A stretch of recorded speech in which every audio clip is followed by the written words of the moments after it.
अब आवाज आ रही है? देखियो। हाँ, क्या हाल है मेरे भाइयों? आप सब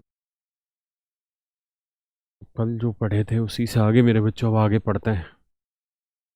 कोशिश करिए सवालों को समझने की। अब बेहद आसान से सवाल है। जो 2018 वाला मेंस का सेक्शन था वो थोड़ा सा टफ पेपर आया था, कि कुछ क्वेश्चन अच्छे थे, वो मैंने आपको यहाँ करा दिए।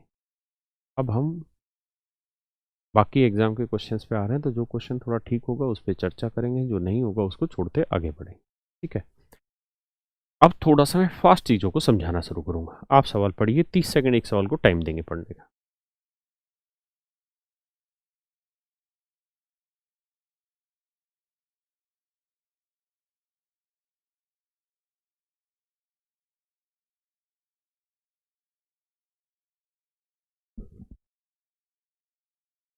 देखिए यार मेरे दोस्तों,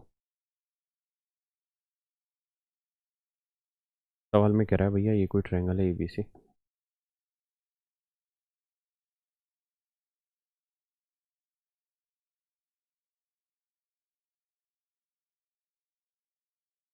रहा है जी पी और क्यू जो है वो ए बी और ए सी के मिड पॉइंट है। पी क्यू भुजा बी सी के समानांतर, ये वाली जो लेंथ है ये बी सी के पैरेलल है। यदि ए पी और पी बी का अनुपात 2:5 है, ये लेंथ 2 है, ये लेंथ 5 है, तो ये पूरी लेंथ कितनी हो गई? 7। कह रहा है ए पी क्यू का क्षेत्रफल 4 है, तो इस क्वाड्रिलेटरल का एरिया क्या होगा? हम जानते हैं ये पैरेलल है तो दो सिमिलर ट्रायंगल बनाएगी, और अगर सिमिलर है तो हर एक करस्पॉन्डिंग ना एरिया साइड का रेशियो होगा, तो 2 का वर्ग 4, तो 7 का वर्ग 49, तो ये पूरा एरिया 49 में 49 है, तो ये एरिया 4 यूनिट, तो ये कितना बचा? 45 यूनिट। तो 4 यूनिट 4 है, 1 यूनिट 1, तो 45 यूनिट 45, यानी ये एरिया आया 45। समझते हैं भाई बात को? यहाँ सिमिलरिटी विमिलरिटी सारी लगती चली जाएगी। एक वर्ग का विकर्ण इतना है तो परिमाप तो आप जानते हैं, आसान सवाल है। एक वर्ग का परिमाप इतना है, क्षेत्रफल छोड़ दो। एक वर्ग का विकर्ण समबाहु त्रिभुज की भुजा के बराबर। करो भैया। कह रहे कि वर्ग का विकर्ण समबाहु त्रिभुज की भुजा के बराबर है। यदि उस वर्ग का क्षेत्रफल 15√3 है, तो भैया समबाहु त्रिभुज का क्षेत्रफल क्या होगा? देखिए यार,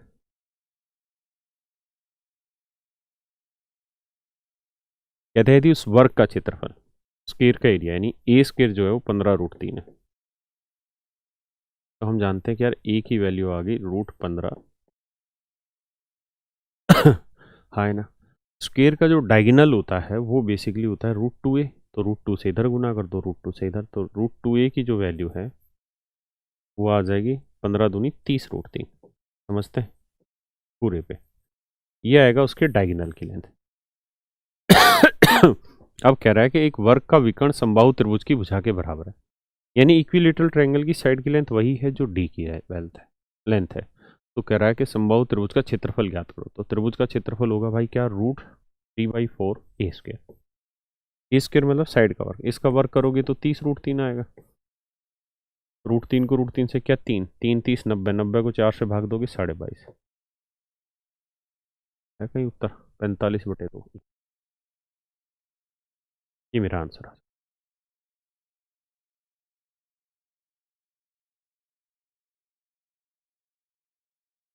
करो भैया, बेहद ही घटिया सवाल है। कहता है एक समचतुर्भुज है, इसकी साइड की लेंथ 10 है। अगर एक डायगोनल की लेंथ x है तो दूसरे वाले डायगोनल की लेंथ 2x होगी। ऐसा कहने लग रहा है कि एक डायगोनल दूसरे का अंधा नहीं आधा है। मतलब इस डायगोनल की लेंथ 2x है, तो ये वाला x होगा, तो ये x का आधा x/2 होगा, और ये 2x है तो ये x होगा। पाइथागोरस थ्योरम लगाएंगे, यहाँ से x की वैल्यू निकाल लेंगे। एरिया चाहिए, तो एरिया क्या होगा? हाफ इंटू दोनों डायगोनल, तो एक 2x है और एक x, सॉरी, x स्क्वायर आपका आंसर आ जाए, है ना? तो यहाँ से पाइथागोरस थ्योरम करके x स्क्वायर की वैल्यू निकाल लेना।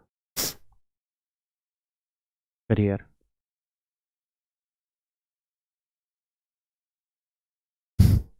यहाँ थी एना आइसोसेलिस ट्रेपीजियम क्या होती है, यहाँ से कई चीज़ों की चर्चा करेंगे।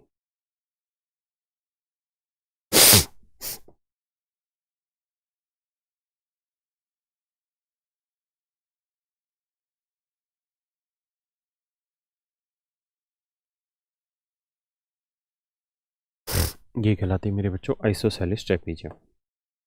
थोड़ा सा पेशेंस रखिएगा, इस पे चर्चा लंबी चलेगी।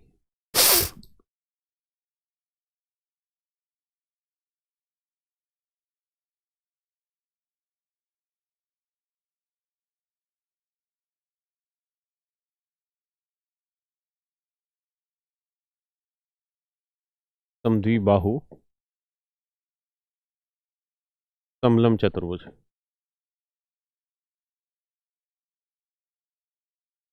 समद्विबाहु समलम चतुर्भुज, समद्विबाहु समलम चतुर्भुज यानी ऐसी समलम चतुर्भुज जिसमें दोनों बाहें समान है, दोनों बाहें जिसमें समान है ना। यानी जो नॉन पैरेलल लाइन है ये दोनों की दोनों आपस में पैरेलल ना, सॉरी माफ करना भाई, बराबर होती है।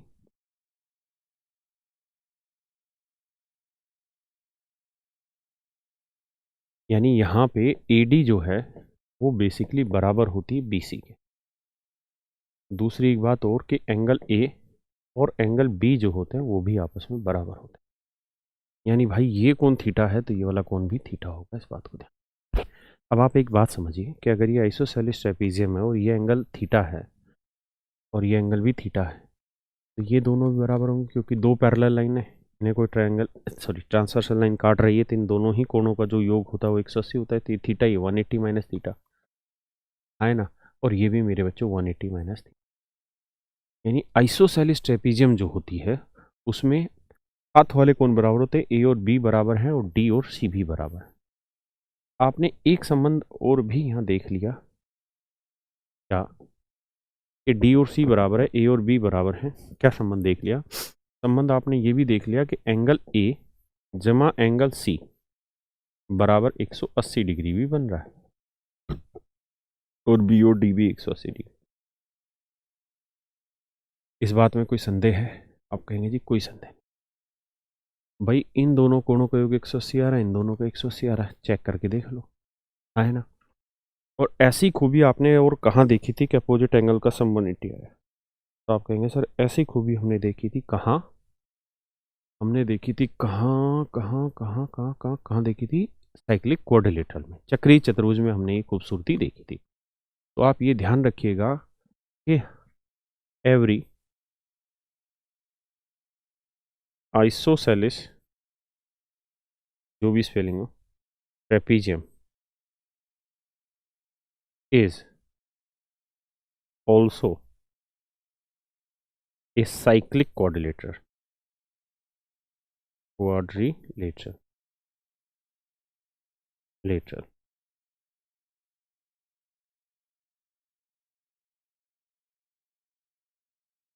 कि हर समद्विबाहु समचतुर्भुज, हर समद्विबाहु समचतुर्भुज चक्रीय चतुर्भुज भी होती है। इस बात को पहले सुनो समझो फिर आगे चर्चा करते हैं कि हर समद्विबाहु समलंब चतुर्भुज चक्रीय चतुर्भुज भी होती है, साइक्लिक क्वाड्रिलेटरल भी होती है। एक चर्चा और करेंगे यहाँ, इतना ज्ञान आपने ले लिया है, इस पे थोड़ा सा ज्ञान और बांट लेते हैं। आपको ये बात पता है कि मैंने ये तरीका सिखाया था, फार्मूला आपको लगातार सिखाया था कि AC² plus BD² general tele उसमें, अरे क्या नाम है, ट्रेपीजियम में किसी भी समलंब चतुर्भुज में ये सूत्र सिखाया था कि उनके दोनों विकर्णों की लंबाई का जो योग है वो हमेशा ही non parallel line AD² plus BC², इनके स्क्वायर के सम प्लस में ट्वाइस ऑफ दोनों पैरेलल लाइन है AB इंटू DC, इन दोनों के बराबर होता है। फिर से मेरी बात को ध्यान से सुनिए कि अगर कोई आइसोसेलेस ट्रेपीजियम है तो जो दो पैरेलल लाइनें हैं उनके डायगोनल के स्क्वायर का सम जो होता है वो दोनों जो नॉन पैरेलल लाइन है उनके स्क्वायर का सम प्लस में ट्वाइस ऑफ दोनों पैरेलल लाइन का मल्टीप्लिकेशन इसके बराबर है। लेकिन यहाँ मेरे दोस्तों कहानी ये है, कि भैया AD और BC बराबर है, यानी BC की जगह मैं AD लिख सकता हूँ। अगर BC और AD दोनों बराबर हैं तो हम ये लिख सकते हैं कि भैया ट्वाइस ऑफ AD² जमा twice of AB into DC। दूसरी बात एक ये भी कि अगर ये आइसोसेलेस ट्रेपीजियम है तो इसके डायगोनल की जो लेंथ होगी वो भी आपस में बराबर होगी, यानी AC और BD बराबर होंगे। तो AC और BD बराबर होंगे तो BD की जगह AC लिख लेते हैं, तो ट्वाइस ऑफ AC²। तो आप देखेंगे इसमें क्या कि दो पूरे से कॉमन आ जाएगा और एक रिजल्ट यहाँ ये बन जाएगा कि डायगोनल की लेंथ के स्क्वायर की वैल्यू बराबर होगी AD² प्लस में AB into DC। A B into D C. एक बार इसको समझो।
देखिए यार दोस्तों, हाँ, मैं वहाँ बताते रह गया, किसी भाई का फ़ोन आ गया।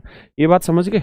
ये उसी फार्मूले से बना है कि दोनों ही डायगोनल की लेंथ बराबर होती है, कि तो हम ये कह देंगे आइसोसेलेस ट्रेपीजियम में डायगोनल के स्क्वायर का सम जो होगा वो नॉन पैरेलल लाइन की साइड के स्क्वायर का सम प्लस में दोनों पैरेलल लाइन के मल्टीप्लिकेशन के बराबर होगा।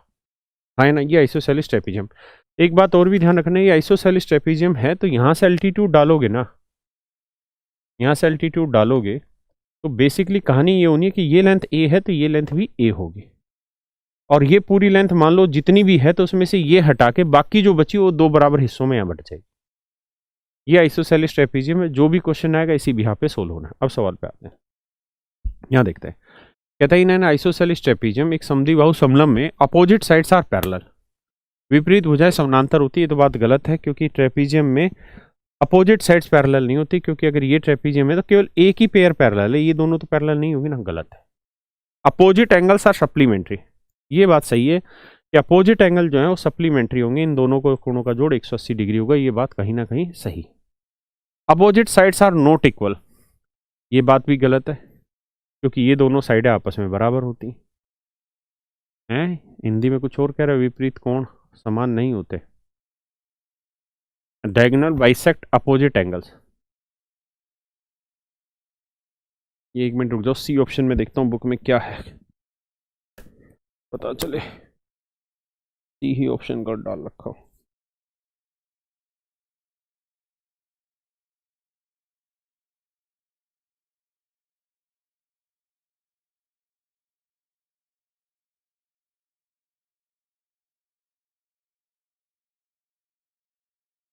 भाई अपोजिट साइड ही लिख रखा है, ये opposite angles are not equal, ये होगा यहाँ पे, यहाँ एंगल लिख लो, जो मर्जी लिख लो, opposite angles are not equal, ये भी हो सकता है, कुछ भी मान लो। डायगोनल बाइसेक्ट अपोजिट एंगल्स, ऐसा बिल्कुल जरूरी नहीं है, बात गलत है। ये जो डायगोनल होते हैं वो इनको बाइसेक्ट करते हैं, ऐसा कतई नहीं, ये तो गलत है। देखो यार, ये गलत है, ये गलत है। इस वाले में एंगल लिख रहे हैं तो भी बात सही है कि अपोजिट एंगल इक्वल होते हैं, जबकि वो कह रहा है कि इक्वल नहीं होते, तो भी ये बात गलत है। तो केवल और केवल बी ऑप्शन बचा जो हमें सेटिस्फाई करता है कि भाई अपोजिट एंगल का सम 180 डिग्री होता है आइसोसेलेस ट्रेपेजियम। आइए यहाँ, एक वृत्त का व्यास वर्ग की भुजा के बराबर है। एक सर्कल है, उसका डायमीटर एक स्क्वायर की साइड के बराबर है।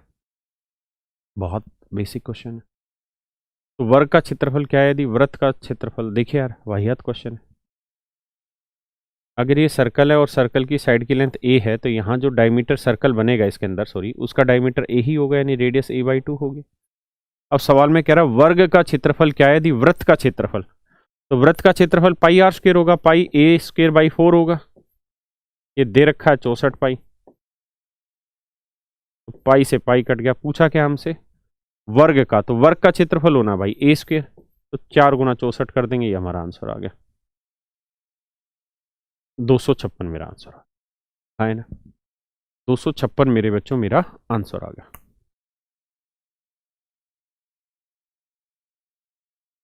एक वर्ग में एक वृत्त स्थित है, तो उस वर्ग के विकर्ण की लंबाई, ये आसान है, कर लोगे। एक वृत्त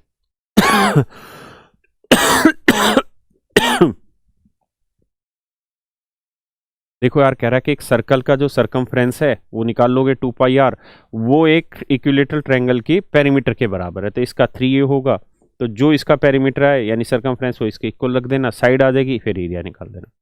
देखिए जो बेहद आसान सवाल है वो छोड़ रहा हूँ, आपको खुद करने, समझ गए। एक एक सवाल खुद से प्रैक्टिस करिए भाई। देखो आपके पास जो भी बुक है वो ले लो, नहीं तो ये 7300 वाली बुक ले लो, ठीक है।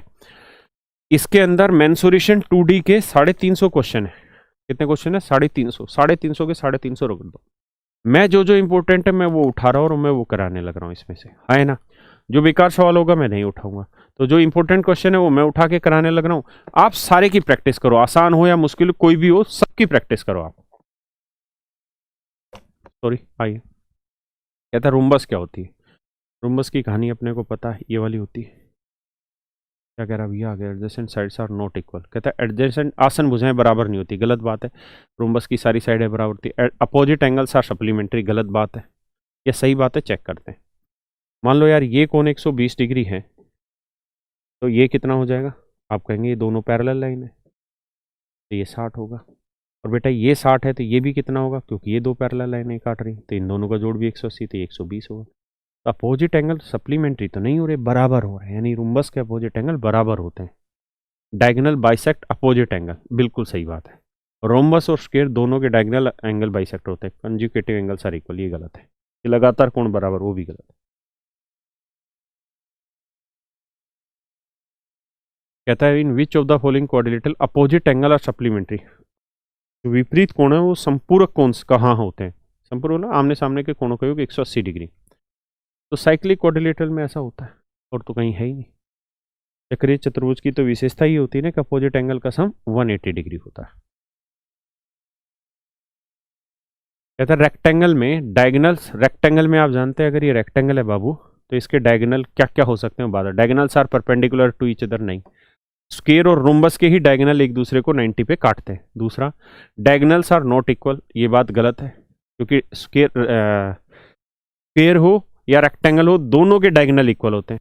पैरेललोग्राम और रोम्बस दोनों के डायगोनल की लेंथ अलग अलग होती है, डायगोनल बाइसेक्ट ईच अदर, ये बात सही है क्योंकि चारों ही क्वाड्रिलेटरल, चाहे पैरेललोग्राम हो, चाहे स्क्वायर हो, चाहे रोम्बस हो, चाहे रेक्टेंगल हो, सबके डायगोनल एक दूसरे को बाइसेक्ट करते हैं, ये बात सही है। डायगोनल बाइसेक्ट अपोजिट एंगल, ये बात गलत है क्योंकि एंगल बाइसेक्टर जो होते हैं, डायगोनल जो एंगल बाइसेक्ट करते हैं वो केवल दो में ही करते हैं, रोम्बस में और स्क्वायर में। Option C is your correct answer.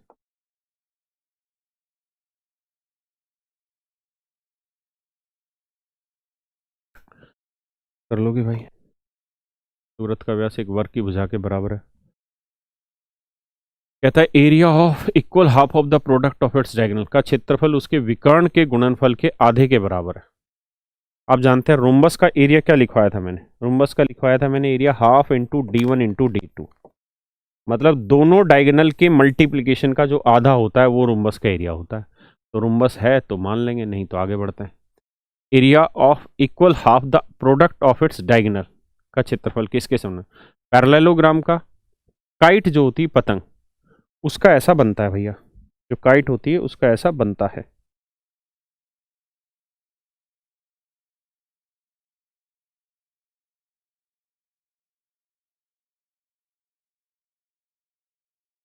ठीक है जी,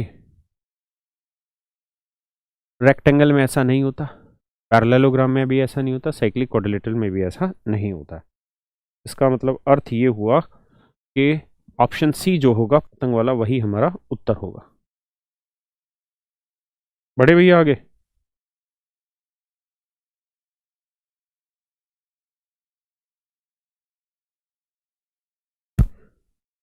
आइए जी। अच्छा बता रहे हैं, काइट का मतलब रोम्बस, क्योंकि पतंग जो होती है वो ऐसे बनती है रोम्बस की तरह।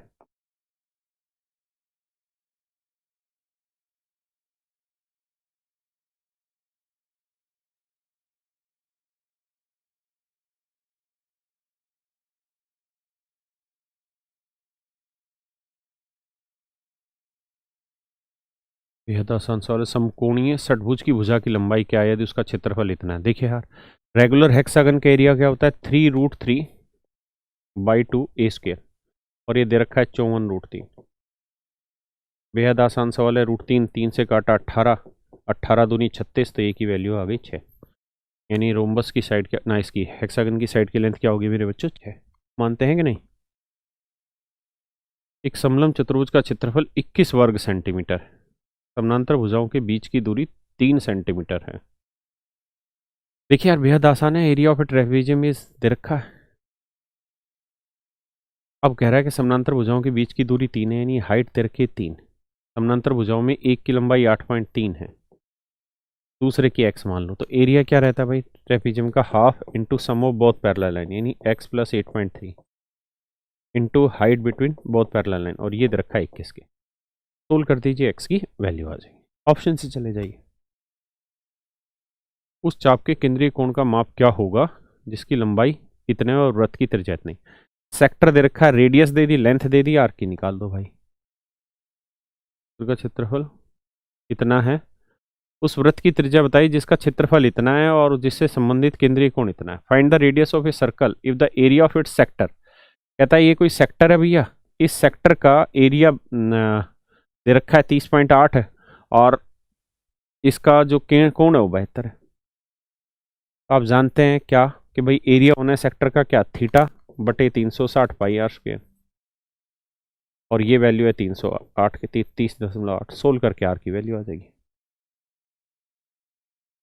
उस केंद्रीय कोण का माप क्या होगा जिसका क्षेत्रफल, सेम वैसा ही सवाल। कहते हैं at least one diagonal bisect the other, कम से कम एक विकर्ण दूसरे को दो भागों में बांटता है, किस में?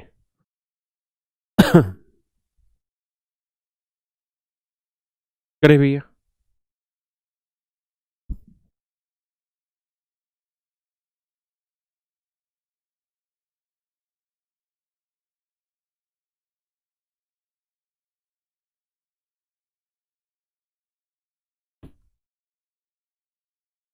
देखिए यार, काइट में ऐसा सीन होता है, मैं काइट को डिटेल भी पढ़ाता हूँ इन थोड़ी देर में। काइट में ऐसा रहता है, काइट इस तरह की रहती है, ये लंबा हिस्सा चला जाता है इस तरह से, तो ये हिस्सा ऐसे एग्जैक्टली कटता है दो बराबर हिस्सों, और यहाँ एक और छोटी सी पतंग बांध देते हैं हम ऐसे। ये होती है मेरे बच्चों काइट। तो हमेशा ध्यान रखना, काइट के जो डायगोनल है वो एक डायगोनल दूसरे को बाइसेक्ट करता है, काटते एक दूसरे को परपेंडिकुलरली। कहता है जी, एक पॉलीगन की जो साइड है वो 14 है, हर एक इंटरनल एंगल फार्मूला लगा दीजिए। एक वृत्त और एक वर्ग का क्षेत्रफल बराबर है व्यास की लंबाई का विकर्ण की लंबाई से अनुपात निकाल लेंगे। ये सारी वीडियो रोक रोक के क्वेश्चन खुद करना है, ठीक है। में विकर्ण कम से कम दो अनुरूप त्रिभुज नहीं बनाते। कहता है the diagonal do not form at least two congruent triangles, ये बताना है कि किस चतुर्भुज में जो विकर्ण होते हैं वो कॉन्ग्रुएंट ट्रायंगल नहीं बनाते। ये आपका उत्तर है।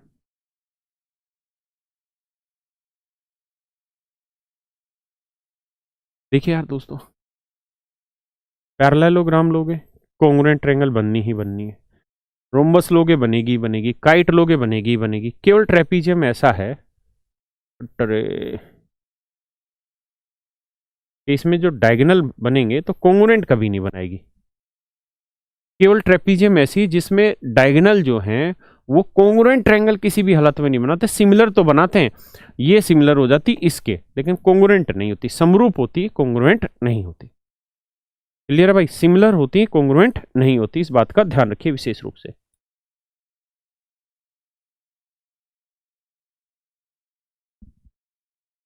चलिए पढ़िए भाई इसको। कहता है एक समचतुर्भुज के आंतरिक कोण 60 है, उसके छोटे विकर्ण की लंबाई 8 सेंटीमीटर, तो समचतुर्भुज के क्षेत्रफल क्या होगा? बेहद ही घटिया टाइप का क्वेश्चन है। अच्छा कर काइट के बारे में बताओ, बता रहा हूँ अभी इस सवाल के बाद। बेटा ये बताओ कि छोटा डायगोनल ये वाला होगा, ये वाला एंगल 60 है, इसकी लेंथ है कितनी? हाँ गया सवाल। कहता है इसकी लंबाई 8 है, तो समचतुर्भुज का क्षेत्रफल ज्ञात करो। यार देखो, बहुत समझदारी वाली बात समझो, बेहद आसान है, बेहद आसान है, बेहद आसान है बात को समझना। आप इस बात को अच्छे से समझो कि ये 8 है, ये 60 डिग्री है, तो ये रोम्बस की सारी साइडें आपस में बराबर होती है, इसमें कोई दो राय नहीं। ये जितनी उतनी ये है, तो ये एंगल भी 60 होगा, ये भी 60 होगा, मतलब इक्विलेटरल ट्रायंगल होगी। ये साइड भी 8, ये साइड भी 8, ये भी 8, ये भी 8। अब कहानी को समझिए आगे क्या। अगर आप इतनी बात समझ गए तो ये डायगोनल है ना। ये जब इस तरह से बाइसेक्ट करेगा तो इस डायगोनल का आधा हिस्सा मान लेते हैं x है, ये 4 है, ये 8 है, तो ये निकाल दो। आपको कुछ निकल जाएगा। कैसे? 8 का वर्ग 64 है, 4 का वर्ग 16, 64 में 16 घटा दो सर, 14 में से 6 गया 8, 5 में 1 गया 4, 48, 16√3 यानी 4√3, तो ये वैल्यू आएगी 4√3। ये 4√3 है, तो पूरे डायगोनल की लेंथ कितनी आएगी? 8√3, तो एरिया होगा हाफ इंटू बोथ डायगोनल, 8√3 दूसरा 8, तो आंसर आएगा 64√3। That is your answer. है ना? वैसे भी आप एक बात और भी अच्छे से जानते, इतना डिटेल ना भी करते, आपको ये पता चल गया था कि भैया ये रोम्बस है, और रोम्बस के जो छोटा वाला डायगोनल है उसकी 8 है लेंथ। हमें ये पता चला था कि ये 60 डिग्री है, ये दोनों साइडें बराबर होनी है, और ये 60 डिग्री होना है, ये 8 है, ये 8 है। तो हम जानते हैं इक्विलेटरल ट्रायंगल और इक्विलेटरल का एरिया √3/4 ए स्क्वायर 8 स्क्वायर। जितना इसका होना उतना ही इसका होना है, तो इंटू 2 करते ना, तो आंसर आ जाना था। ए स्क्वायर 8 का और 64, अब जितना इसका था उतना इसका 2 है। ये वाले में गलती तो नहीं करी मैंने? हाफ इंटू 8√3 इंटू 8 रूट, हाँ तो 32√3 था, सॉरी। सही आ रहा है ना? 64 को 2 से भाग दिया, 32√3 ही गलत था। क्लियर है? दो इक्विलेटरल बन गई थी दोनों का एरिया। अच्छा वो बच्चे समझ लो तो ये कह रहे थे कि काइट के बारे में ज्ञान दे दो। देखिए यार, काइट काइट काइट काइट ऐसी टाइप की होती है, दो तीन चीज़ें खासियत होती है पतंग बनाने के लिए। पहली बात तो ये कि ये लेंथ इस लेंथ के बराबर होनी चाहिए, ये लेंथ इस लेंथ के बराबर होनी चाहिए। ये डायगोनल एक दूसरे को 90 पे काटते हैं, साथ में ये लेंथ और ये लेंथ आपस में बराबर होती है, बस ये पतंग है और कुछ नहीं है। इसके डायगोनल एक दूसरे को 90 पे काटते हैं, लेकिन बाइसेक्ट केवल यही वाला होता है, ये वाला नहीं, सिर्फ ये वाला बाइसेक्ट। हाँ ना, एक काइट की कहानी और सवाल पे करिए जी। कह रहा है कि किस चतुर्भुज के अपोजिट जो एंगल हैं वो सप्लीमेंट्री नॉट, बहुत ध्यान देना, आर नॉट सप्लीमेंट्री, सप्लीमेंट्री नहीं है, जिनके कोणों का योग 180 नहीं। इसके तो 180 होगा, स्क्वायर का भी 180 होगा, 90-90, रेक्टेंगल का भी 180 होगा। समानांतर चतुर्भुज के आमने सामने के कोण बराबर होते हैं, लेकिन 180 डिग्री नहीं होता।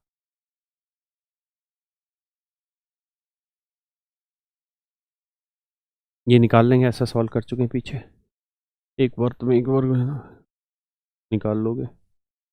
एक 12, अच्छा, डोडा हेड्रन पेपर का क्वेश्चन है भाई, डोडा हेड्रन क्या लिख रखा है,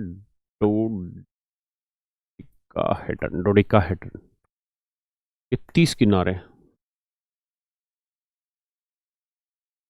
how many vertices does it have, करो भाई, बताता हूँ इसको भी फिर।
यार इसको थोड़ी देर में समझा रहा हूँ, अभी इसका एक फार्मूला है वो लिखवाऊंगा। कह रहा है उस चाप की लंबाई ज्ञात करें जिसका केंद्रीय कोण कर लोगे। आयताकार बगीचा 480 मीटर 160 मीटर का, एक 3 मीटर चौड़ा रास्ता बगीचे के बाहर जाता है, तो रास्ते का क्षेत्रफल क्या होगा। तो फार्मूला था 2x, तो 2 गुना 3 लंबाई जमा चौड़ाई प्लस 2x, तो 2 गुना 3, बस सोल्व कर देंगे, वो हमारा आंसर है। एक आयत का क्षेत्रफल वर्ग के क्षेत्रफल के बराबर, यदि आयत का क्षेत्रफल इतना तो वर्ग का ही निकाल लोगे। वृत्त की परिधि और त्रिज्या का अंतर है इतना है, वृत्त का क्षेत्रफल कितना वो निकाल लोगे। एक पहिए समझ रहे हो ना ये वाला सवाल, कहता वृत्त की परिधि, सर्कल की सरकमफ्रेंस हुई 2πr माइनस आर, कहता जी ये 111 है, तो सोल्व करोगे तो आर कॉमन ले लेना, 22 दूनी 44/7 माइनस 1 बराबर 111, सोल्व कर देना, आंसर आ जाएगा। एक पहिए की त्रिज्या 14 सेंटीमीटर, 15 चक्रों में पहिया कितनी दूरी तय करेगा। पता है बेटा, एक सर्कल की सरकमफ्रेंस निकाल लो, उतनी दूरी वो एक चक्कर में ट्रेवल करेगा, तो कह रहा 15 चक्कर में कितनी, तो गुना 15। कह रहा किसी समचतुर्भुज के विकर्ण 36 और 48, उसका परिमाप बताओ। तो बेटा 36 और 48 आप अच्छे से जानते हैं, यानी एक 36 है तो ये साइड 18 हो गई, एक 48 है तो ये 24 हो गई, तो ये 24 है, ये 18 है, ये साइड निकाल दो, आंसर आ जाएगा। आया ना भाई, रोम्बस के तो एक दूसरे को 90 पे काटते हैं, तो 36 और 18 48 का आधा करोगे तो 18 और 24 है, तो ये वाली लेंथ निकाल लो।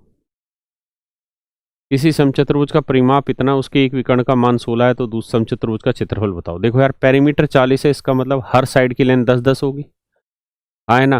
कह रहा है एक डायगोनल कितना है भैया, 16। 16 का मतलब ये डायगोनल 8 है, ये 90 तो ये निकाल लोगे, तो 6 8 10 ट्रिपलेट, तो ये 6 है, तो ये भी 6, यानी दूसरा 12 होगा, तो एरिया होगा हाफ। एक डायगोनल की लेंथ 16 थी, दूसरे की हो जाएगी 12। ये आंसर आ गया। बेसिक क्वेश्चन की प्रैक्टिस जल्दी से करा रहा हूँ। एक समझ जाए, इतनी इतनी है, उसका क्षेत्रफल इतना है। बेटा फार्मूला लगाना है। ये है पुलिस सब इंस्पेक्टर 2017 का। एक समद्विबाहु त्रिभुज का परिमाप और इसका आधार प्रत्येक बराबर भुजा के 5 बने। इसको मैं करा देता हूँ। The perimeter of N isosceles triangle is 64 centimetre and each of the equal side is 5/6 time of the base. देखो यार, कहता है जी ये कोई आइसोसेलेस ट्रायंगल है, इसकी ये दोनों जो इक्वल साइड हैं, कहता है the equal side is 5/6 time of the base, यानी बेस की लेंथ 6 है, तो इसका 5/6 गुना 5 ही होगी, 5 ही। तो इसका पेरीमीटर 5 5 10 और 16 यूनिट बना, जबकि दे रखा है कितना 64, तो 16 यूनिट 64, एक यूनिट की वैल्यू 4, तो इसका मतलब ये लेंथ 20 होनी है बाबू, ये लेंथ भी 20 होनी और ये लेंथ 4 6 24 होनी। अब कह रहा है जी इसका एरिया बताओ। तो बेटा एक्चुअल साइड की लेंथ निकल के आ गई, आए ना। अब आपको एरिया चाहिए, तो एरिया कैसे निकलेगा, तो ये 20 20 24 है, इसको ऐसे परपेंडिकुलर खींचोगे, ये 12 आएगा, ये 12 है, ये 20 है, तो आप फार्मूला लगा के लो, इससे हाइट निकल के आ जाएगी, हाइट से एरिया निकाल लोगे। ट्रिपलेट याद है कि नहीं, 12 16 20, तो एरिया आ जाएगा half into base into height. Base हो गया 24 और हाइट हो गई 16। ये मेरा आंसर आ जाएगा। क्लियर है दोस्त, उतारिए आगे, आसान है यार।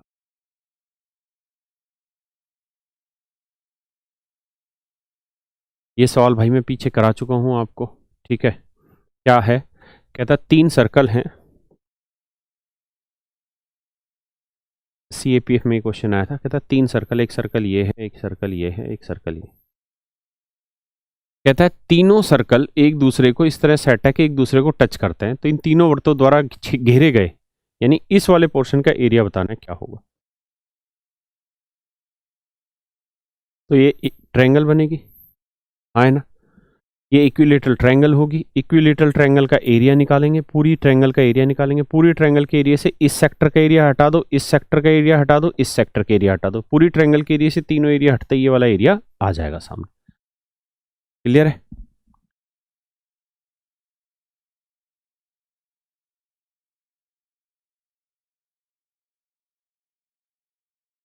देखो यार, मैंने CDS की है ना 2D मेंसुरेशन 2D के लगभग सारे क्वेश्चन सोल्व कर दिए हैं, उसकी वीडियो मैं अपलोड करवा देता हूँ आजकल में, ठीक है। आज या कल में इनकी ये वीडियो अपलोड करा दी बेटा। क्लियर है, करिए जी। कहता है एक समद्विबाहु त्रिभुज ABE है, समद्विबाहु त्रिभुज ABE, शब्दों पे ध्यान देना, यानी ये दोनों साइडें आपस में बराबर है, इसका क्षेत्रफल 72 है। BE बराबर है, AB और BE बराबर है, AB 2 ट्वाइस ऑफ AD, उसके मारो गोली। तो यहाँ से पहले ABCD का क्षेत्रफल निकालो, पहले इसे x है तो ये भी x है मेरे बच्चों, तो एरिया होगा हाफ इंटू एक्स के। ये एरिया बना ट्रायंगल का, ये 72 है, 72 दूनी 144, तो x की वैल्यू आ गई 12, यानी ये साइड की लेंथ 12 है, ये साइड की लेंथ भी 12 है। अब कह रहा है ABCD का एरिया बताइए, और कह रहा है कि AB जो है वो ट्वाइस ऑफ AD है, AB की लेंथ AD की डबल है, तो ये 12 है, तो ये लेंथ कितनी आई भाई 6, है ना। और सवाल में दिया गया in the given figure area of isosceles triangle AB is 72 centimetre and BE equals to AB। BE और AB आपस में बराबर है, बहुत सुंदर बात थी। AB is twice of AD, that is also good. AE parallel to DC, कहता है AE जो है वो DC के पैरेलल है, इसका मतलब ये लेंथ 6 है तो ये लेंथ भी 6 होगी, ये पूरी लेंथ होगी 12 6 18, ये हो गई 6, तो एरिया हो जाएगा ट्रेपीजियम का क्या, half into sum of parallel line, तो ये 6 और ये 12 6 18 इंटू परपेंडिकुलर डिस्टेंस, तो परपेंडिकुलर डिस्टेंस कितनी हो गई 12। ये मेरा आंसर आ गया।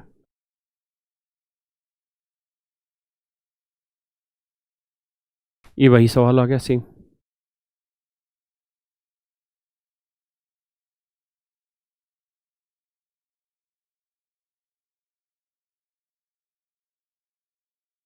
देखिए यार, ये सवाल भी पीछे कई बार पूछा जा चुका है।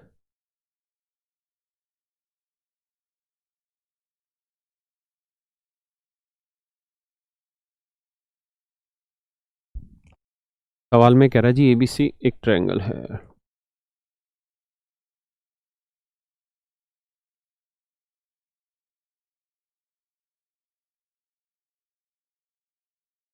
इसमें भुजा BC के समानांतर AB और AC को D और E पे काटता है। AB को D पे काटता है, AC को मेरे भाई कोई E पॉइंट पे काटता है। बिंदु D भुजा AB को, ये लाइन इसके पैरेलल है। कहता है DAB को 1:4 में, यानी ये 1 है तो ये 4 है तो ये पूरी लेंथ आ गई 5। तो साइडों का रेशियो 1:5 है तो एरिया का रेशियो क्या होगा स्क्वायर, तो इसका 1 का वर्ग 1 तो 5 का वर्ग 25, 25 में गया 24। इस क्वाड्रिलेटरल का एरिया आ गया 24। अब कह रहा है कि ABC का क्षेत्रफल 200 है। ABC का क्षेत्रफल 200, 24 और 1 25 यूनिट है 200। तो भैया 1 यूनिट की वैल्यू कितनी आ गई 8। तो पूछ रहा है DECB का एरिया, तो 24 गुना 8, 8 चौक 32, 8 दूनी 16 और 3 19, 192 एरिया आ जाएगा। हाँ है ना मेरे बच्चों।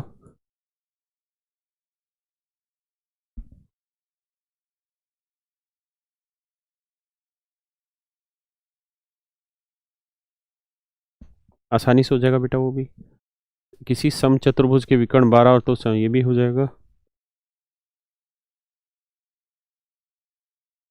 कर लोगे, इजी है, कर लोगे ना भाई। ये सारे आसान आसान से सवाल है। बताओ जरा इस सवाल को। कह रहा है जी एक रुम्बस है, इस रुम्बस की साइडें मतलब डायगोनल की लेंथ है 16 और 30। तो ये 8 होगा तो ये 15 होगा, तो 8 15 17, तो ये 17 होगा। चारों साइडों का जोड़ करोगे तो 17 चौक 68 पेरीमीटर आ जाएगा मेरे भाई 68।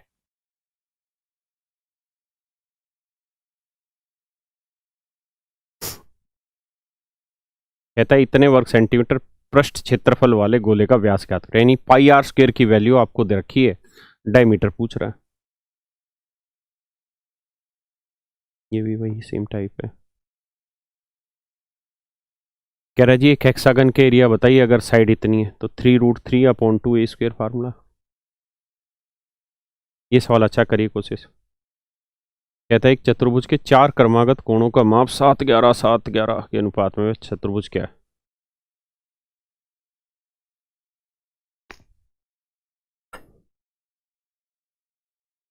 देखिए यार, ये दोनों किसी भी सूरत में नहीं हो सकते। क्यों? क्योंकि इनके चारों कोण बराबर बराबर होते हैं।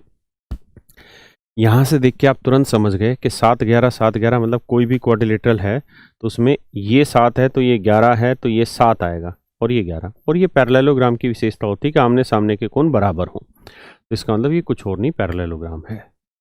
आए ना।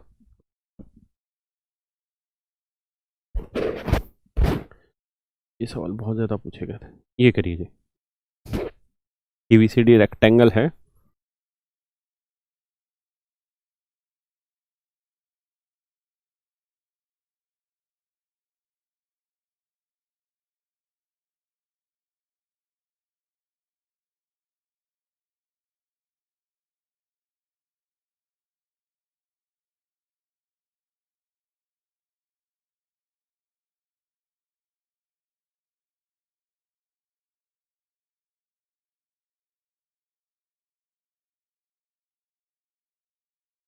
करिए जी।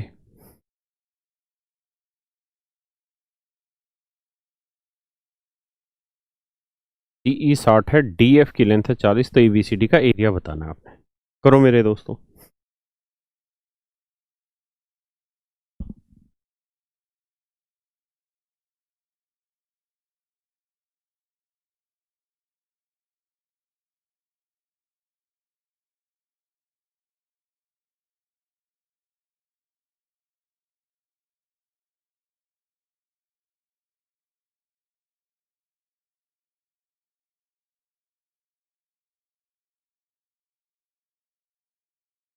देखो मेरे बच्चों, बेहद ही घटिया सवाल है।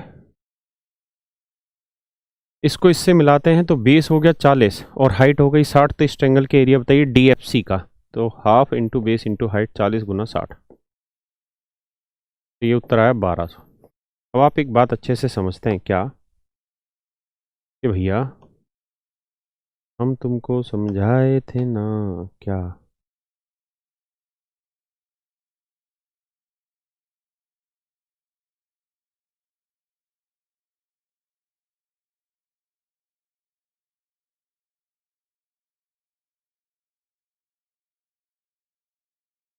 देखिए भैया, याद कीजिए वो बातें जो तुम्हें समझाई गई थी कि बेटा कोई भी रेक्टेंगल हो, तेरी तो रेक्टेंगल हो, पैरेललोग्राम हो, स्क्वायर हो, उसमें किसी एक साइड को बेस लेते हुए, जैसे साइड को बेस लेते हुए मैं अगर ऐसे किसी भी पॉइंट पे ट्रायंगल बनाऊंगा तो इस ट्रायंगल के एरिया पूरी रेक्टेंगल के या पूरी क्वाड्रिलेटरल का आधा होगा। तो ऐसे इसका 1200 है तो पूरी का क्या होगा भाई, आधा होगा ये, तो यानी पूरी का होना है 2400। 2400 है, C option is your answer. 2400 मेरे बच्चों आपका आंसर होगा। करिए।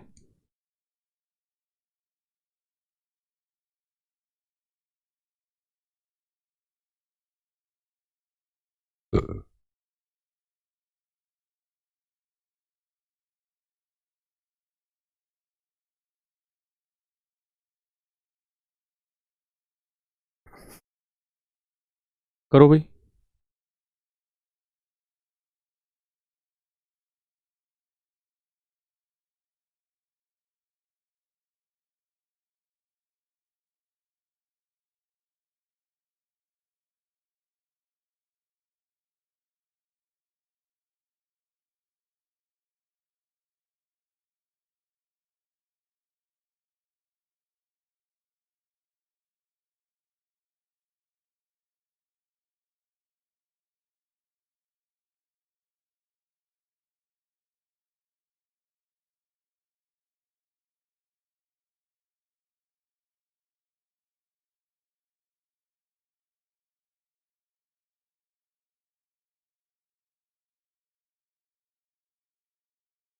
देखिए यार, कह रहा भाई दो सर्कल हैं,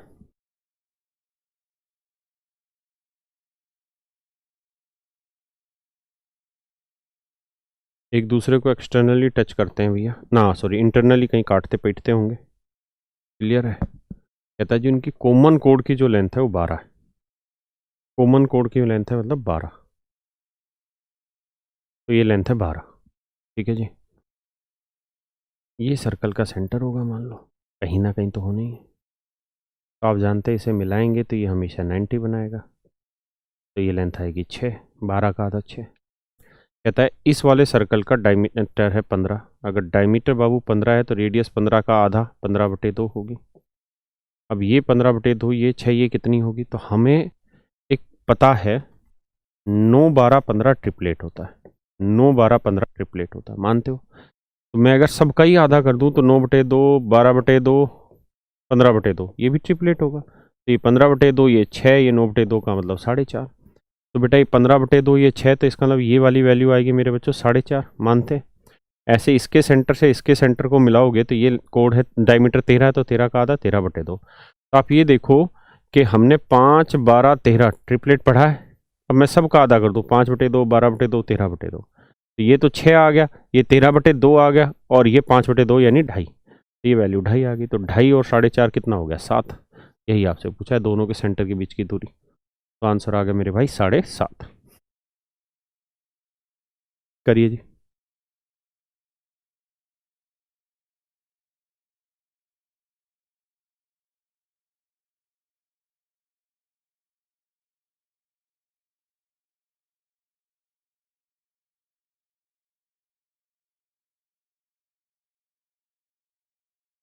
करिए मित्रों।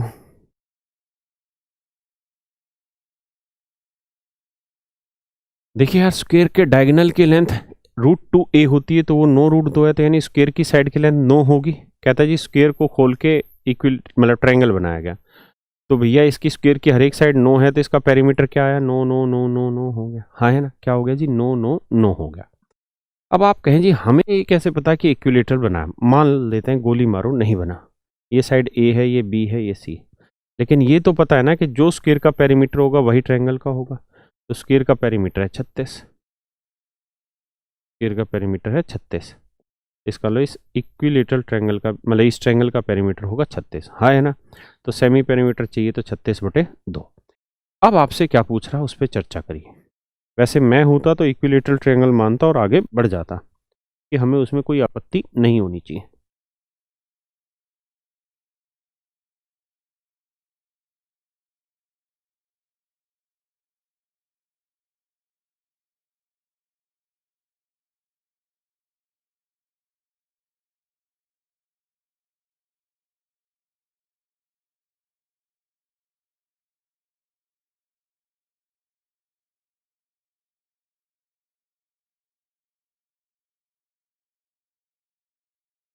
बढ़े, देखिए यार,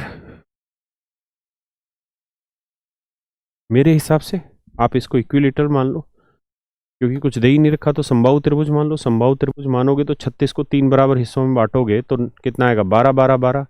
इसका मतलब ये साइड भी 12 ले लो, ये साइड भी 12 ले लो और ये साइड भी 12। तो हर एक साइड की लेंथ 12 हो गई। अगर हर एक साइड की लेंथ 12 है तो पूछा क्या है, सबसे बड़ा इसके अंदर जो सर्कल बना उसकी रेडियस बताइए। तो इन सर्कल की रेडियस होती है a/2√3। ए की लेंथ है 12/2√3, तो यह है 6/√3। तो इसका एरिया पूछ रहा था तो πr², तो πr तो 6 का वर्ग 36, √3 का 3, तो 12 पाई आ जाता आंसर। ये हमारा आंसर हो गया। क्लियर है जी।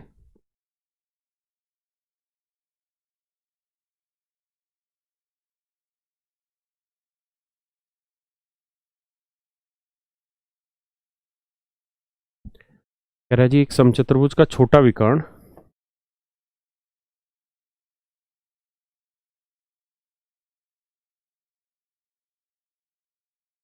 कहता है जी ये कोई रोम्बस है। क्या छोटा विकर्ण उसकी भुजा की लंबाई के बराबर है और प्रत्येक भुजा की लंबाई 4 सेंटीमीटर है। हर एक साइड की लेंथ 4 है और जो छोटे वाला डायगोनल है उसकी लेंथ भी 4 बता रहा है, है ना। तो हम इस बात को समझेंगे कि ये लेंथ 2 होगी तो ये निकाल लेंगे, 16 में से 4 गया 12, 2√3 आएगी, तो ये भी 2√3 आएगी, है ना। अब पूछा ये है कि जो बड़ा डायगोनल होगा, तो बड़ा डायगोनल हुआ 4√3, तो बड़े वाले डायगोनल की साइड की लेंथ होगी 4√3। कहता है अगर इतनी ही लेंथ की कोई ट्रायंगल बना दे, समबाहु त्रिभुज बना दे, तो जिसकी साइड की लेंथ इस रोम्बस के बड़े वाले डायगोनल की लेंथ के बराबर है, तो कह रहा है जी उसका एरिया क्या होगा, यही पूछा ना। तो समबाहु त्रिभुज का क्षेत्रफल होगा √3/4 a², मतलब यही साइड का वर्ग 4√3 गुना 4√3। देखो 4 से 4 काटो, √3 को 3, 3 चौक 12, √3 आंसर आ जाएगा। Option D is your correct answer. करिए जी आगे।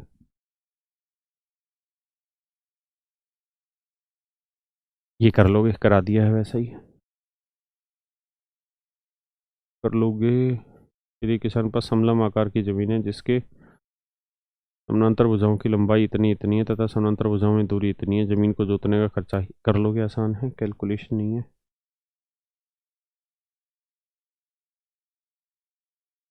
ये सवाल थोड़ा सा नया कर लो, मतलब पहले नहीं कराया, करके देखो एक बार।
देखिए यार आगे।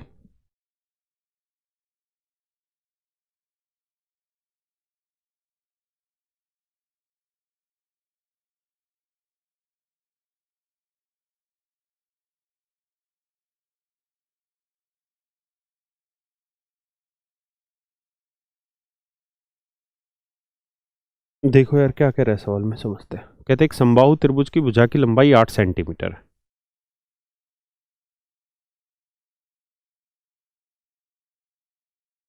कह रहा जी हमने क्या किया, इसके अंदर सर्कल खींचा और इसके बाहर सर्कल खींचा, तो ये जो कॉमन पोर्शन बच गए इन दोनों के बीच में, इसका क्षेत्रफल क्या होगा। तो हम जानते हैं कि यार अगर समबाहु त्रिभुज की भुजा की लंबाई 8 सेंटीमीटर है, 8 सेंटीमीटर है, तो इसके सरकम सर्कल की रेडियस होगी a/√3, 8/√3, और इन सर्कल की रेडियस होगी a/2√3, तो 8/2√3, ये आ जाएगा 4/√3। तो एरिया निकालोगे πr², तो 64/3 पाई, और इसका आएगा 16/3 पाई।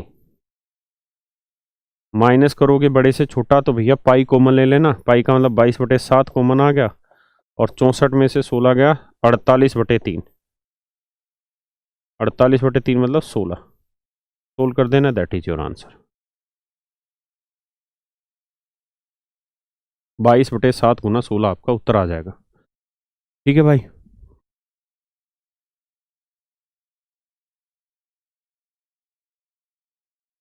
करिए।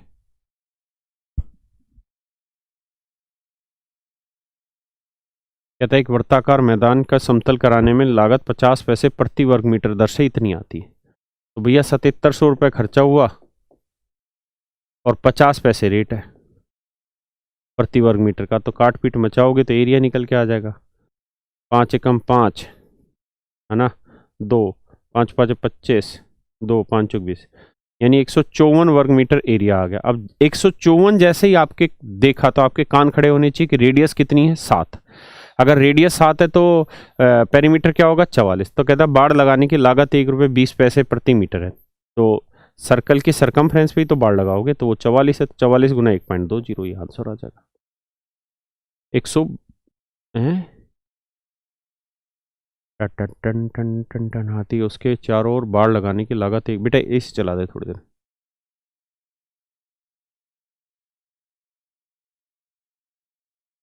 यार। 7700 को 50 से भाग दोगे,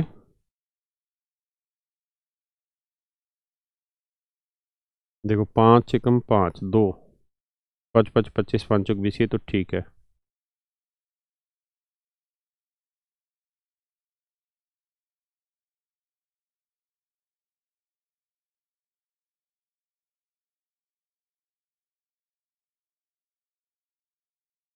तो 154 है तो पेरीमीटर होगा 44।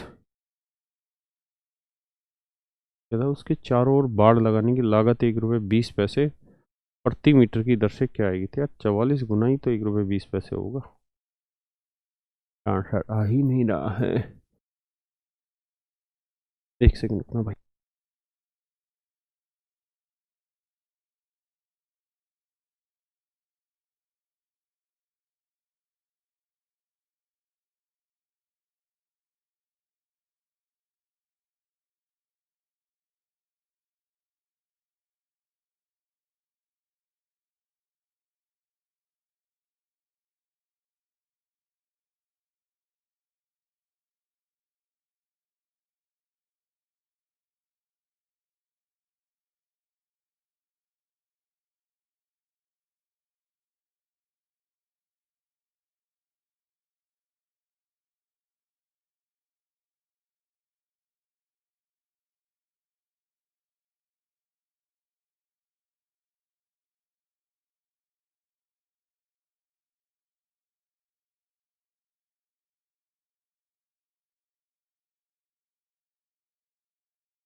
सॉरी सॉरी सॉरी सॉरी यार, माफ करना, ये है रुपए और ये 50 थे पैसे। भाई माफ करना, गलती होगी रे,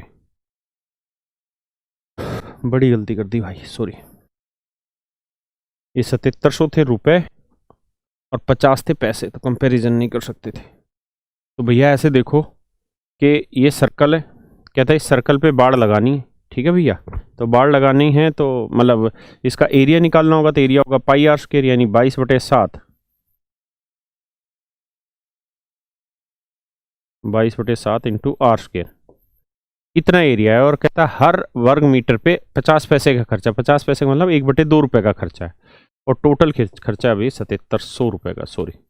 अब यहाँ से भाई आर निकलेगी और 2 पाई आर की जो वैल्यू आएगी उसको आप 1 रुपये 20 पैसे से गुना करना तो आंसर आएगा।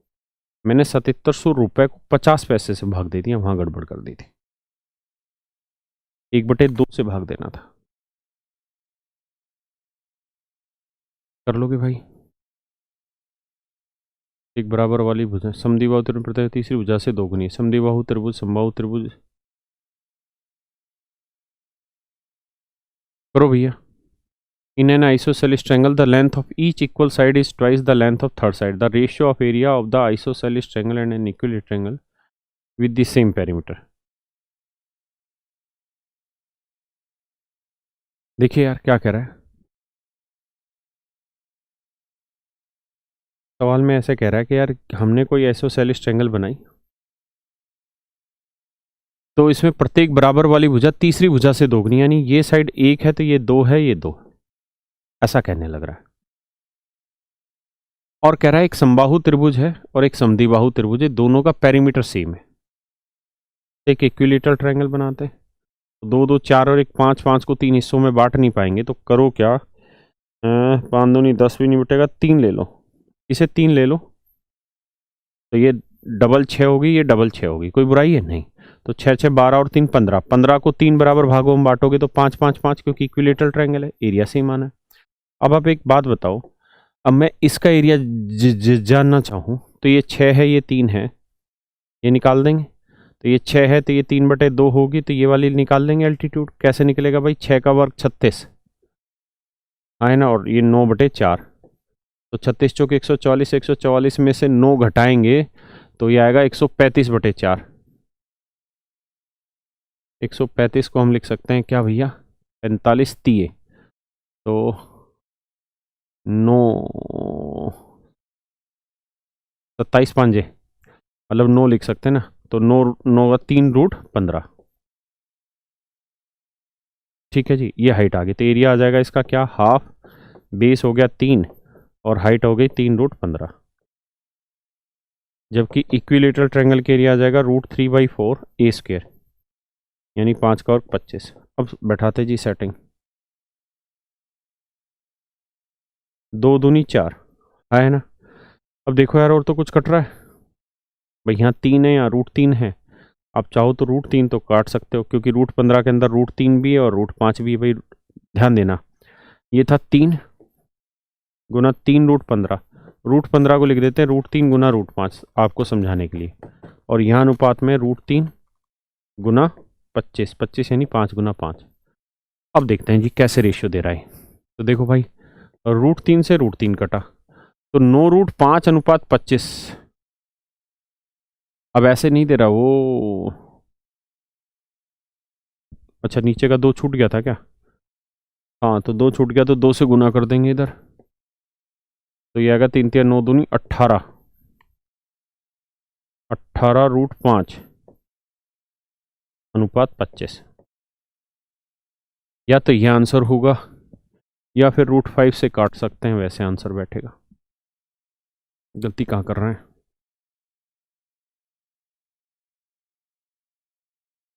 छः छः लिया था, 6 का 3/2, 6 का वर्ग 36, 9/4 घटाया, 4 6 24, 4 3 12, 2 144 में से 9 घटाया, 135/4 बचा, 135/4, अरे तेरी तो /2 भी तो था, सॉरी भाई, /2 भी था। हमें तो लूट लिया मिलके हुस्न वालों ने, सही है। अब निकालते हैं, तो बेस हो गया 3 और हाइट होगी 3√15/2, तो इसका एरिया आएगा हाफ इंटू बेस हो गया 3 और हाइट होगी 3√15, √15 को √3 गुना √5/2, यहाँ आएंगे तो इसका एरिया आएगा √3/4 ए स्क्वायर, 5 और 5 25। अब देखो 4 से 4 कट गया, या √3 से √3 कटा, या 9√5:25। अब करना क्या है, 4 से दोनों तरफ गुना कर रखा है, इस वाले में देखोगे तो 4 2500 और 4 9 36, 9√5:25 आंसर आ गया, यानी ऑप्शन सी सेटिस्फाई कर गया। सही है भाई, गलत है? करो जी।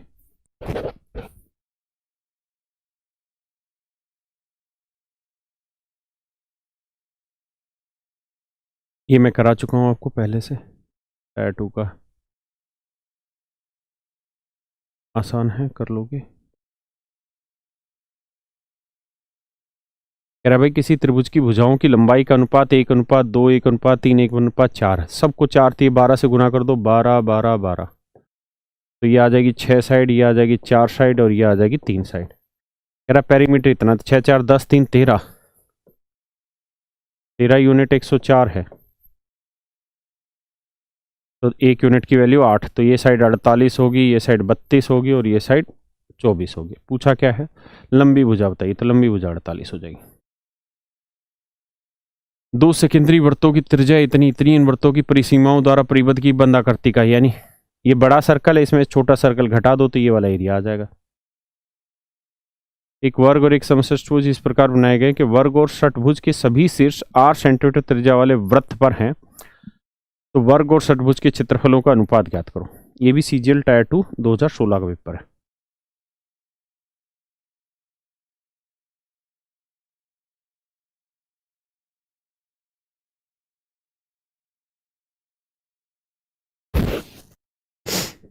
देखिए यार, कह रहा भैया एक सर्कल है, हाँ है ना, एक वर्ग और एक समषष्टभुज, कहता है इसी के अंदर एक रेगुलर हेक्सागन बना हुआ। मान लेते हैं रेगुलर हेक्सागन की साइड ए है। अगर बेटा रेगुलर हेक्सागन की साइड ए है तो इस सर्कम सर्कल की रेडियस क्या होगी, ए होगी। और कह रहा है जी इसी के अंदर हमने एक स्क्वायर बना रखा है, इसी के अंदर हमने एक स्क्वायर बना दिया। तो बेटा अगर स्क्वायर की साइड बी है तो सर्कम सर्कल की रेडियस क्या होगी, आप अच्छे से जानते हैं, इसका डायगोनल √2 भी, उसका आधा करोगे तो b/√2 आएगा, तो r की वैल्यू ही b/√2 होगी। तो ऐसा कैसे हो सकता है, ये भी दोनों रेडियस ही है तो बराबर कर देंगे, a = b/√2। तो हमसे पूछा वर्ग, तो b को यहीं रखो और a को बटे ले आओ, यह आएगा √3:1। अब कह रहे जी इनके एरिया का रेशियो बताओ। तो मेरे बच्चों एक बात बताओ दिमाग लगा के, अगर आपको एरिया चाहिए तो स्क्वायर की साइड की लेंथ हमने क्या मानी थी, b, तो स्क्वायर की साइड की लेंथ √3 है, तो एरिया आ गया 3। और हेक्सागन की साइड हमने क्या मानी 1, तो हेक्सागन का एरिया होता है 3√3/2, ए स्क्वायर, 1 का वर्ग 1, तो 3 से 3 कटा तो आंसर आया 2:√3। 2:√3 आंसर ही नहीं, क्या कर रहे हैं, अरे रे रे रे रे रे, सही सही सही सही सही, बहुत गड़बड़ हो रही है भैया आज तो हमसे, ये √2 आना था यार यहाँ। तो भाई वर्ग का क्षेत्रफल हुआ 2, है ना, और इसका एरिया हुआ 3√3/2, तो 2 दूनी 4 अनुपात 3√3 आएगा, तो सी ऑप्शन हमारा आंसर होना।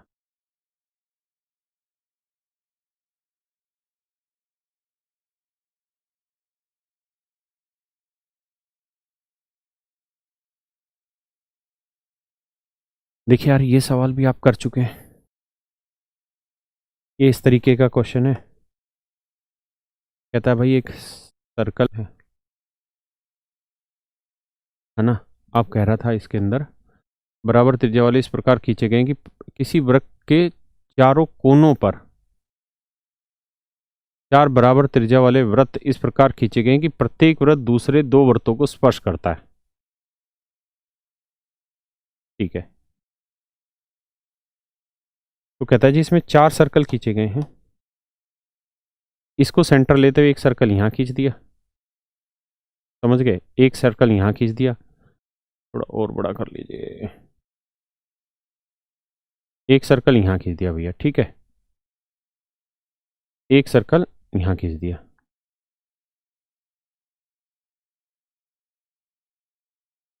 एक सर्कल यहाँ खींच दिया, और एक सर्कल भैया यहाँ खींच दिया। इस तरह से 4 सर्कल खींचे। तो कह रहा है जी ये वाला एरिया बताओ। तो बेटा क्या करना पड़ेगा आपको, पहले स्क्वायर का एरिया निकालना पड़ेगा। स्क्वायर के एरिया में से ये चारों सेक्टर का एरिया घटाओगे, तो चारों सेक्टर मिलाओगे तो एक सर्कल का एरिया घटाओगे, तो ये वाला एरिया आंसर आ जाएगा आपका।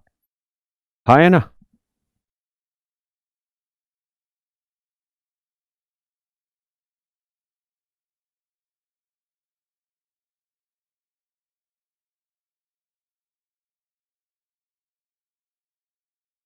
ये मैं करा चुका हूँ भाई आपको क्लास में, सेम डाटा पे।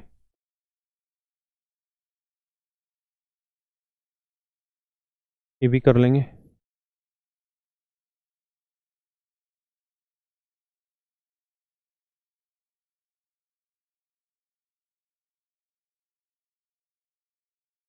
देखो यार, ये प्री का क्वेश्चन है, पहले आप पढ़ लो फिर कराता हूँ।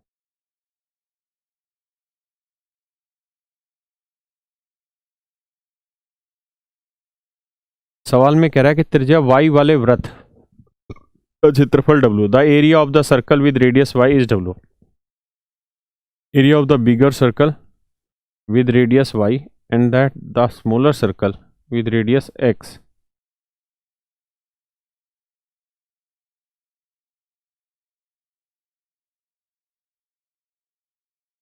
यार सवाल ही गलत, the difference between the area of the bigger circle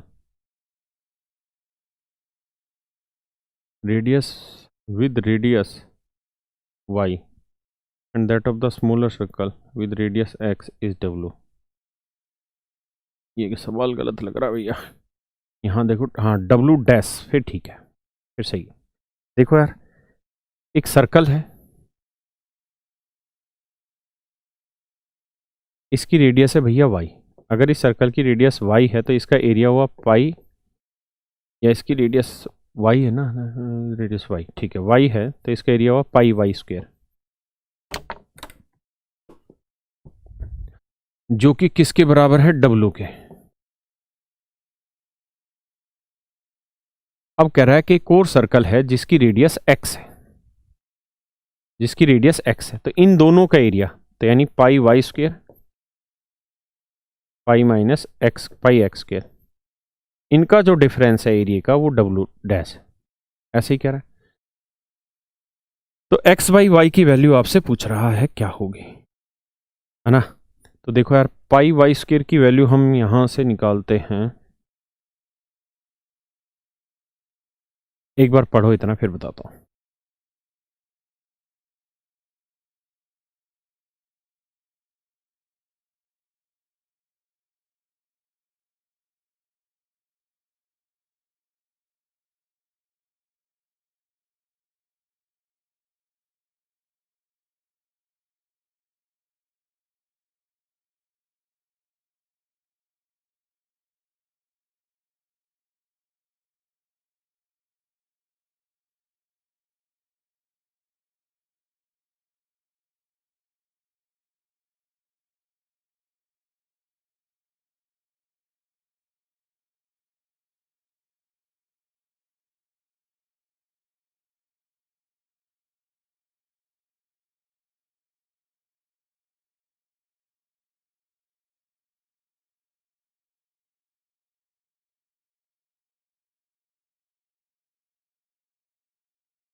देखो यार दोस्तों, समझो भाई, दोबारा से समझो, यही चीज है। इस सर्कल की रेडियस है मान लो y, और एक दूसरा सर्कल बना लेते हैं, ये इस सर्कल की रेडियस है x। इसका एरिया बना पाई वाई स्क्वेयर, उसको नाम रख रखे हैं w। इसका एरिया बना पाई एक्स स्क्वेयर, इसका नाम रख लो थोड़ी देर के लिए a। अब सवाल में कह रहा है कि इन दोनों सर्कल के एरिया का जो डिफरेंस है, यानी w माइनस a का जो डिफरेंस है, वो दे रखा है w डैश। ऐसा सवाल में कहा है कि वो w डैश है ना। हमसे पूछ रहा है कि x बाई वाई, तो पहले इस सर्कल के एरिया निकालो पाई एक्स स्क्वेयर, इसका लिखोगे पाई वाई स्क्वेयर, रेशियो आएगा a बाई डब्लू, है ना। पाई से पाई कट जाएगा। आपको चाहिए x बाई वाई की वैल्यू, तो आप करो क्या यार, आपको करना ये होगा कि a की वैल्यू यहां से उठा लो।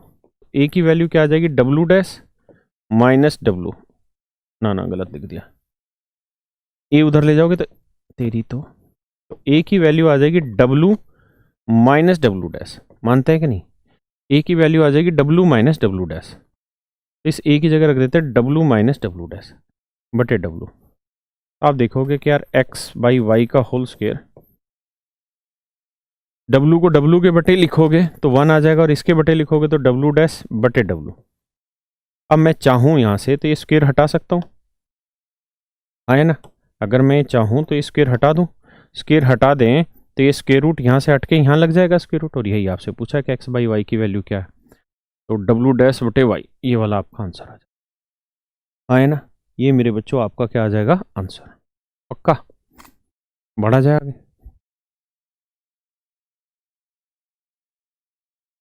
ये कर लोगे।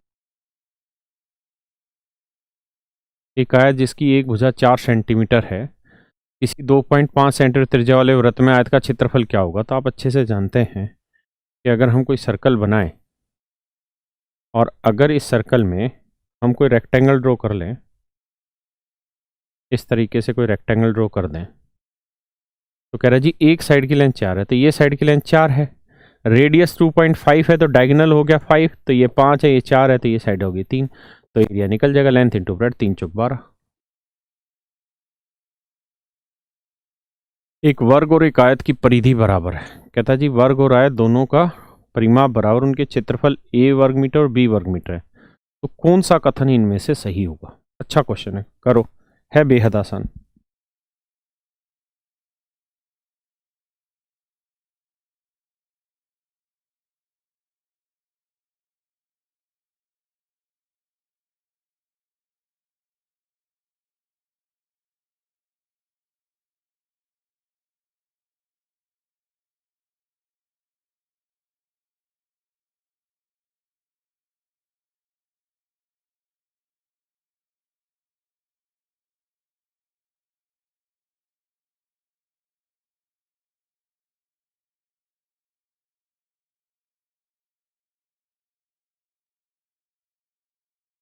ये कॉन्सेप्चुअल क्वेश्चन है, अलजेब्रा से कनेक्ट होगा, ध्यान देना।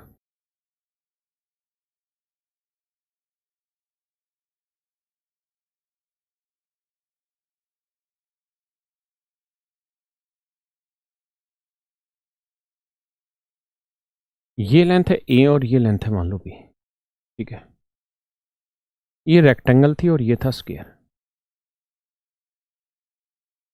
स्क्वायर में ये लेंथ a मान लो, ये b, वैसे आप जानते a और b दोनों बराबर होता है ना। कह रहे जी दोनों के पेरीमीटर बराबर है ना, तो उनके क्षेत्रफल, या मैं इसको प्रैक्टिकल रिजल्ट पे समझा देता हूं, वो ज्यादा आसान होगा। आप कोई भी वो ले लो यार, कोई भी साइड वाइड ले लो। मैं ये ले लेता हूँ 8 और ये ले लेता हूँ 6, है ना। तो 8 और 6 कितना बना भाई 14। तो ये बताओ कि इसका पेरीमीटर कितना बन गया 28, तो इसका पेरीमीटर 28 होगा, तो हर एक साइड कितनी बनेगी 7। तो बेटा ये बताओ कि इनका एरिया क्या होगा, 8 छिंग 48 और 7 7 49। तो आपने देखा कि यार ऐसा करने पे स्क्वायर का एरिया फालतू आ रहा है।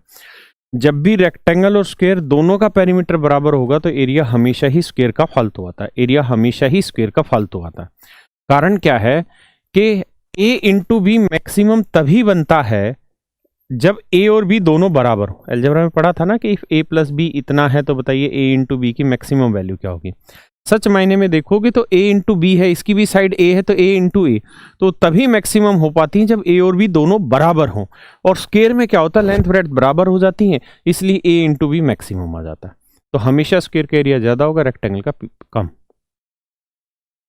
इधर एरिया भी पेरीमीटर ऑफ स्क्वायर, तो ए की वैल्यू बड़ी होगी बी से, बी की छोटी।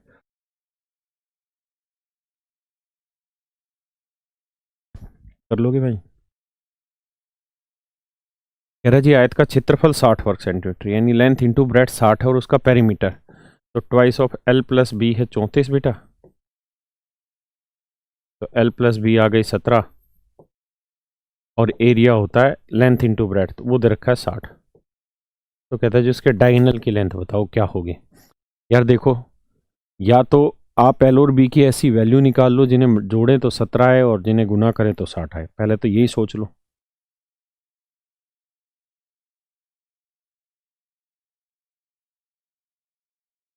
ऐसे दो नंबर जिन्हें जोड़ें तो 17 आए और गुना करें तो 20 आए, नहीं तो फिर आपको एल और बी की अलग अलग वैल्यू निकालनी पड़ेगी। कैसे?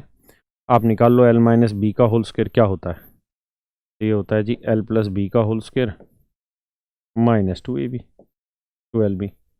एल प्लस बी की वैल्यू 17, 17 का वर्ग होता है कितना 289, माइनस 2lb 120, घटाओगे भैया ये आएगा 169, यही है ना, 9 8 में 2 गया 6, तो एल माइनस बी की वैल्यू आ जाएगी 13। अब हम कहेंगे कि भाई एल प्लस बी है 17 और एल माइनस बी है 13, तो एल की वैल्यू जोड़ोगे तो आएगी 17 13 30 15, और बी की वैल्यू आएगी 2 है, क्या 17 में से 13 गया 4, 4 का था 2,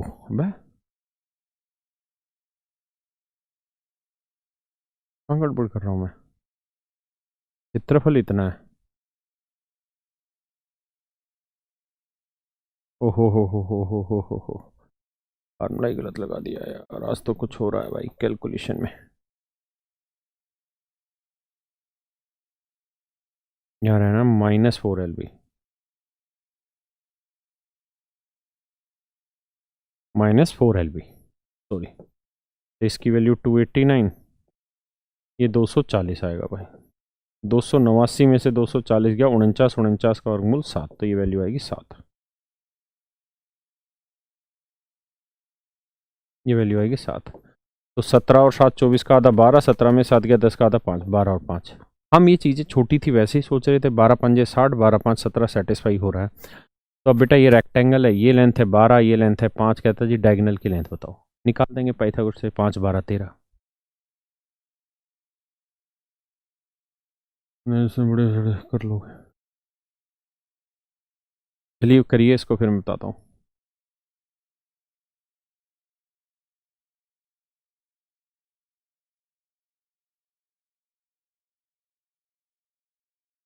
कहता है 6 सेंटीमीटर त्रिज्या वाले अर्धवर्त में, ये कोई सेमी सर्कल है, इसमें बनाए जा सकने वाले बड़े से बड़े त्रिभुज, तो बता रखा भाई बड़े से बड़ा जो त्रिभुज होगा उसका बेस मैक्सिमम होगा, तो त्रिज्या 6 है तो डायमीटर हो गया 12, और हाइट मैक्सिमम 6 ही ली जा सकती है, तो एरिया हो गया 1/2 × 12 × 6।